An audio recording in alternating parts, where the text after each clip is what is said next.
Yeah. You still take it? Okay. Yeah, so how do you feel about that when the scorecard was being read? Were you thinking that the Irish fan base would sway the judges? That's what I thought at first because I know for the whole fight he was trying to take me down. I knew he went straight with me. My problem was I didn't want to commit so much of my striking because I knew if I could overcommit, he has a good takedown arm.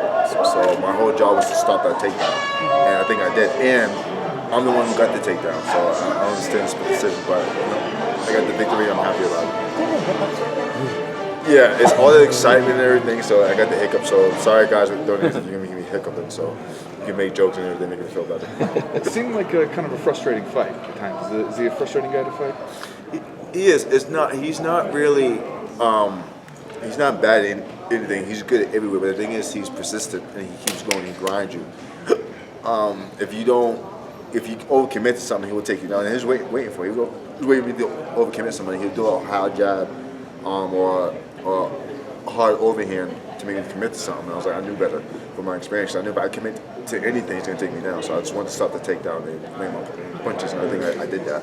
Well, it seems like, especially for you, it felt like kind of a must-win in this situation, and then to go into a close fight against a guy who has a weird knack for winning close fights that people don't necessarily think he needs to win. Were you nervous there about your climate for you and the kind of fight it had been? Dude, I was very much nervous. With the decision, because at the end of 10 seconds, third round, you see me. I was trying to knock him out because like it's 10 seconds. I'm gotta go for it. But because how talented he is of taking guys down and smothering them, I didn't want that situation. I did not want to get taken down by him because him on top of you, you're not getting him off. So that was my whole strategy. Now, when you come into a fight like this, on a little bit of a losing streak, what have you been doing in your camp? Did you change things up, try new things to try to, sort of change everything around, you know what I mean? Because certainly something must not have been worked. Actually, I switched camps. I was with White Crew for our whole UFC career, and my last fight in Boston, I got knocked out. So I situated with that camp, and I in ties, and so I dealt with Sikyo Tong, the best camp in Boston, with Mark Argard, and his reputation speaks for itself. So that's what I went to. So listen, I need help. I don't want to lose my career in UFC. So what he did is, he said, all right, he took me under his wing, and he helped me for my fight. Obviously, I got the victory, so it was working. Did you feel that he sort of undid bad habits you had, or what were the adjustments that he was able to make that you couldn't get your opponent? He did some bad habits. I still got a lot of bad habits, and when he adjusted, my problem is like I'm a power hitter. I don't really let my hands go. Because I'm tentative, and he knows that. So he fixed some bad habits. I was able to do a lot more combos in this fight, which is surprising, but everybody knows I hit with power. But he fixed that. I still have the power, but now I'm hitting more. So, I get to display my full skill this fight because this was a must-win fight. But like he said he got me at 60% of the want. So he said with me, he just scratched the surface. So it's going to be a brand new doomsday next camp around with So this might go as you expected it because, like you said, he's a tricky fighter to deal with. But as the rounds progress, is this kind of the way you envisioned it? Yeah, it kind of. I know he's gonna try to take down. I knew he didn't want to stand with me so much because I knew he knew about my power. But it was basically a whole match of grappling versus striking. I'm trying to stop the takedown. He stops striking. He's not trying to get hit. So that's what it was. And everybody was like, "How come you didn't let loose? I'm like, if I let loose too much, he'll commit. I'm gonna take it down." And the whole fight, that's what we tried to get. The whole fight, I just stopped his takedown. And he's real talented at taking people down.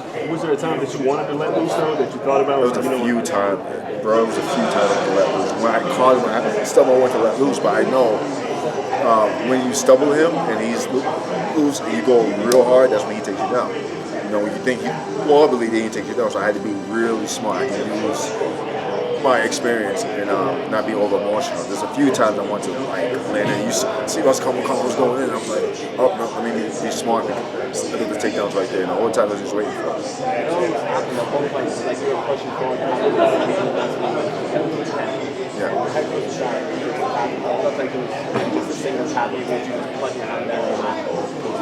Yeah, because I barely stopped it. The whole point of the game was to stop his takedown. We know he stopped his takedown to get frustrated. And we know he was going to try to strike with me, but his striking is not the same level as mine. That shows in the fight. myself thinking this morning, sorry, Irish fans up at breakfast or something like that when I was walking past you and recording a group of Irish people at the next day. What was that like? They'll find it like, yo, even though we're from Ireland, we still support you. And it was cool, even though a lot of Irish supported, there's a few Irish fans that supported me, so I felt really good. So I had to record to show proof of that. It was awesome. It was an awesome experience. What do you think about your Reebok gear? Love it. I love it. People, a lot of fans, people have been talking trash about it. I absolutely love it. The number one reason why I love it is because my name is on it. My name is on it. It's like UFC is no longer just a venue where it's just a regular venue. UFC is not NBA, NFL.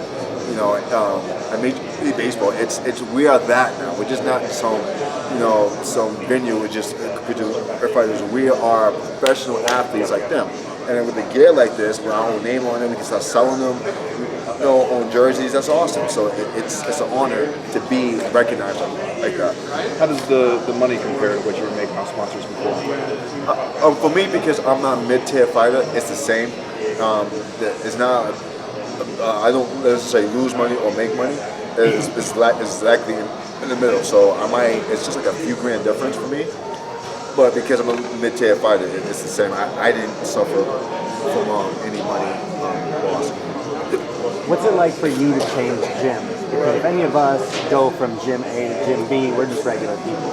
What's it like for you? Do you have to get to know all your teammates right away and find out who's spazzing and who's going to try to take your head off to prove a point? It's exactly like that. When you go to a new gym, especially a big name as I have, you don't know who's going to take your head off. You don't know who's out to gun you.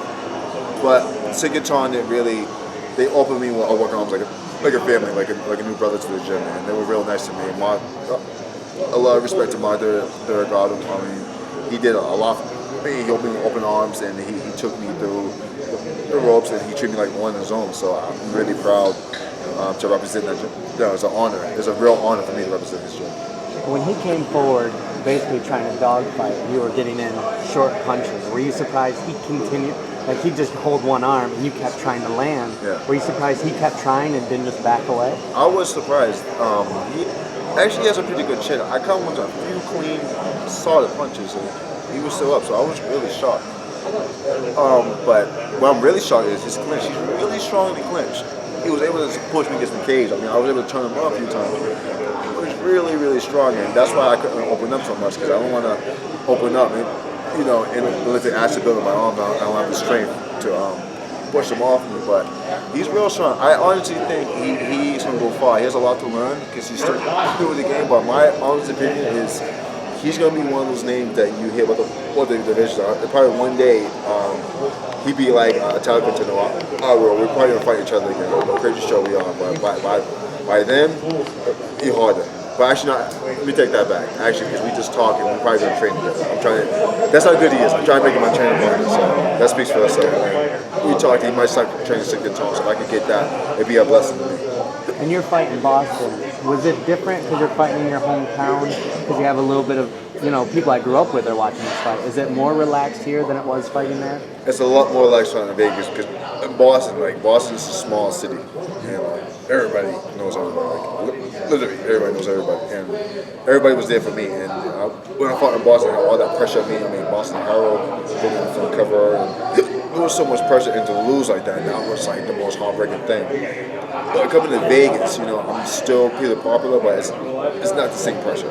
Your home people, your mother, your dad, your cousins, family watching you, that's pressure. But here, it's just a fight city, and the pressure wasn't the same, so it was more relaxed coming to Vegas. Not to touch on anything bad, but how do you recover from that? Like, right away, next day, do you just go to the gym and wipe the slate clean, or take a day or two to figure things out? How do you get back on track from there? You want the honest truth? Sure. You cry. You cry out. You deal with your emotions. You look in the mirror. You ask yourself you want to do it again. And you pick yourself up, and then you go do it again. That's the most hardest thing. So I had to fight. When I tough it out, I straight cried. I cried like a little girl, and I'm not ashamed of it. But letting that emotion out and look in the mirror and say, can I fight again? Got me back here, to try again. And look, I can do it. So that's what it takes. Sometimes it takes a loss to realize you do something wrong to get better. So. Thank you. I think this is